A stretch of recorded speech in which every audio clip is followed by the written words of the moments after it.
All of them. It's about speech.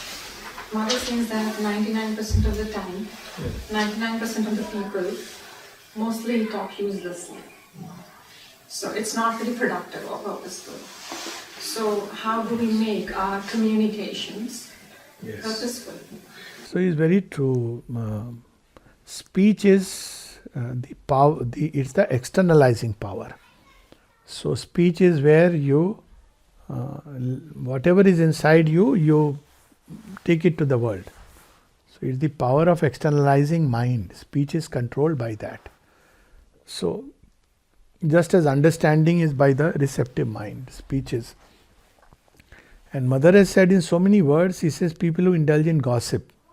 There is a whole meditation of the Mother on gossip. And she says people who indulge in gossip, especially when they use slanderous language, and she doesn't use the word foul words, but basically slander they use the words which are ugly and those kind of words. She says it is like committing spiritual suicide. So she has used very strong words. So yes, to be always connected with the heart when you speak, especially in a group.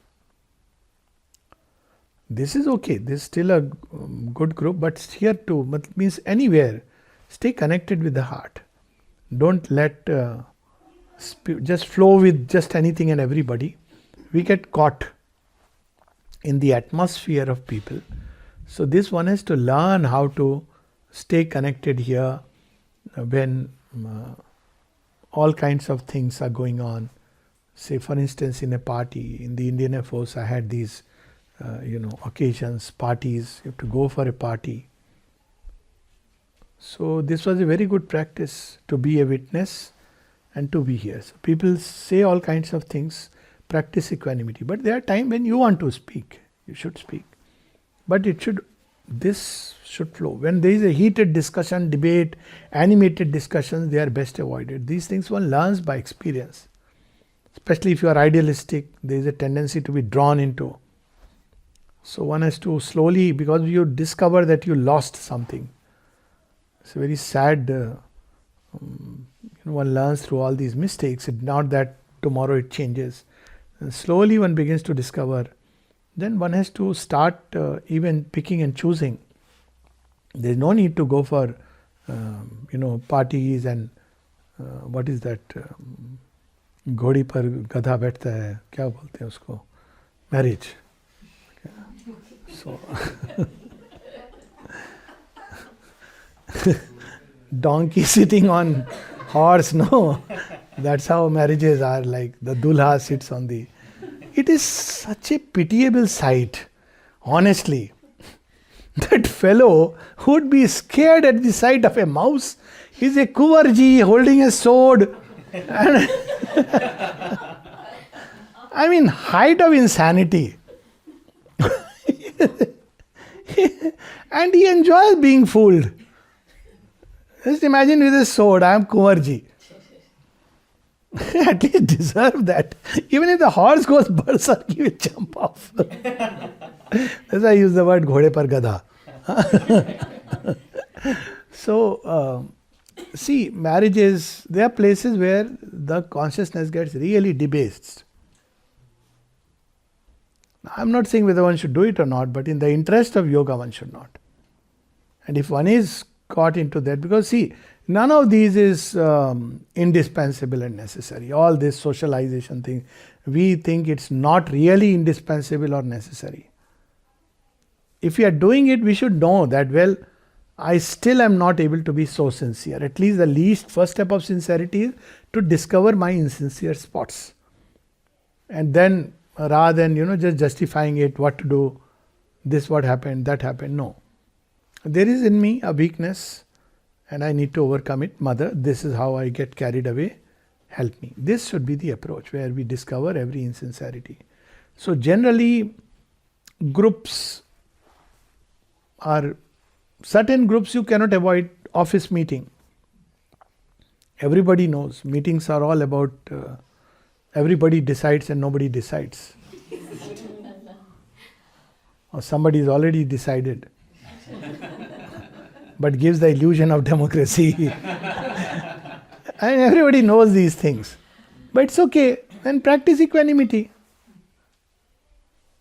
Give your suggestion, leave it at that.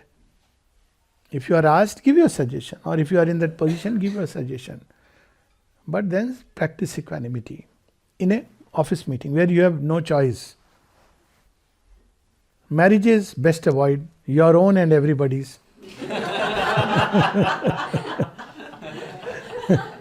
That's not for you. Okay? Okay, Dhanil is also.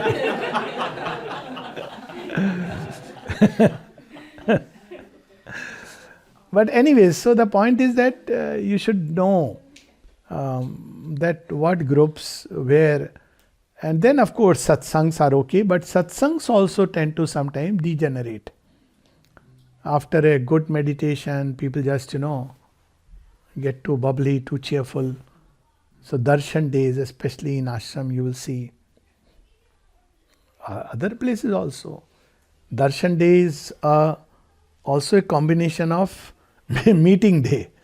So while darshan day is fine, it's a natural joy to meet, those who are co-travelers. But very soon there is a tendency for the meeting to degenerate. So we should try to avoid that. Be a little more conscious. That's how it has to be. Group life is invariably, unless you are a strong individual, very clear. That's why individualization is so important, where you choose. So one of the techniques that I was told when I had just joined Air Force, that time I had not turned towards the yoga, and this used to be a challenge because people talk all kinds of nonsense.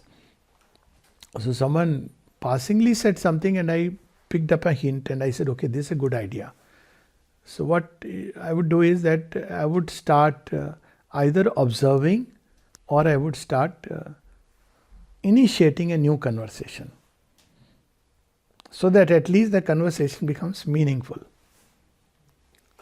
Otherwise it's same thing is going on. क्या कर रहा है जी बेटा? क्या हो गया? शादी हो गई, बच्चा हो गया कि नहीं, घर बना कि नहीं, गाड़ी कौन सी खरीदी? Such nonsensical things, go on.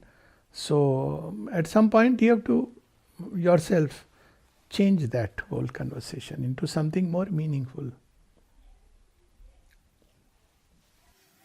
Sorry, what would be the? Can you give an example of what should be more meaningful conversations? Plenty of things. Any conversation which is out of our limited, personal, selfish, mean little round of life, petty round of life. Me, my family, my children, my salary, my car, my house. Universal preoccupation. And see how after this, people go on saying, my son is there, Arey, so what? He's not interested in listening, He's in Detroit, he's in Dallas, he's doing this. Arey, it's okay. I mean, what difference? You're happy, fine, keep your happiness. Nobody is interested. I'm just telling practically also. It's boring to the other person. He's not interested in knowing.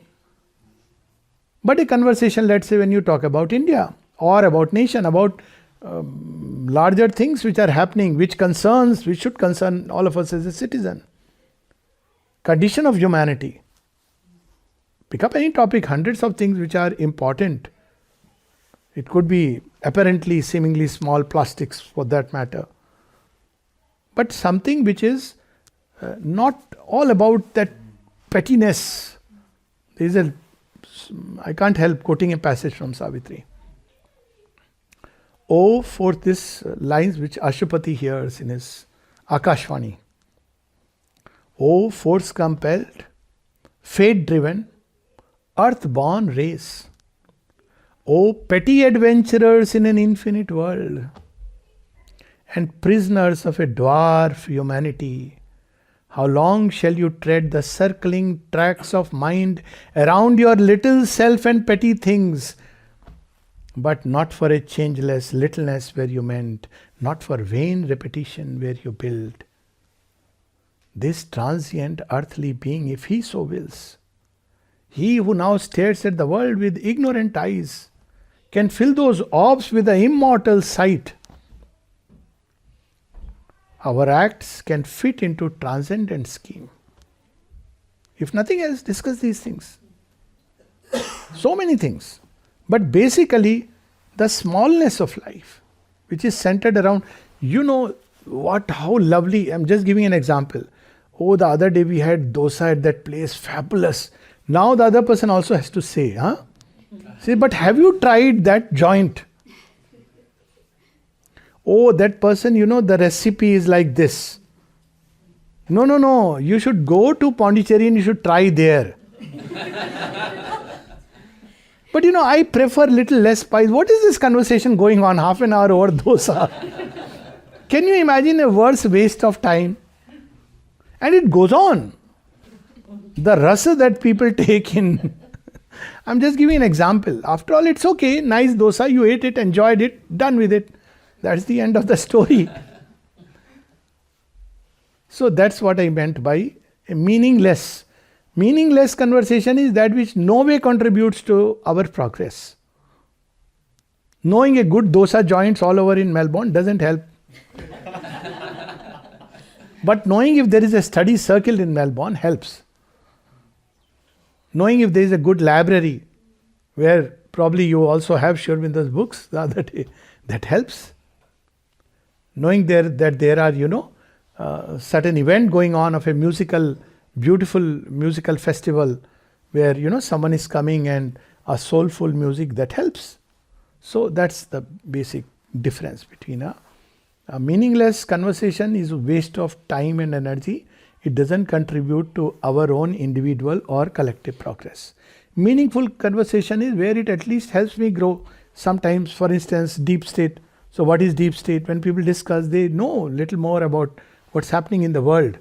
So it helps me to grow a little more conscious. So that's what is meaningful.